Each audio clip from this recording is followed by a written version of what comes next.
আসসালামু আলাইকুম। ছোটবেলা থেকেই আমার মা আমাদেরকে এই মাসালা চাটা করে দিত, বিশেষ করে ঠান্ডা কাশি হলে।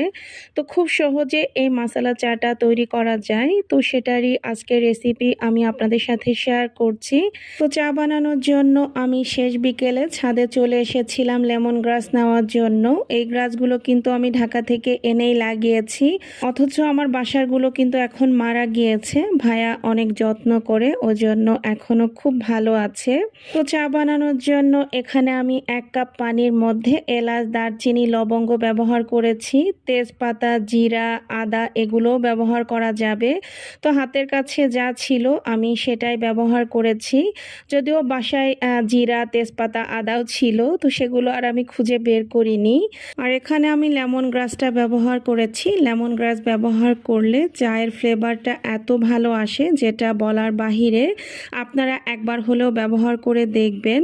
এছাড়াও এখানে লেবু পাতা, তুলসী পাতা, আরও বিভিন্ন ধরনের পাতা বা ফুলের পাপড়িও ব্যবহার করা যেতে পারে।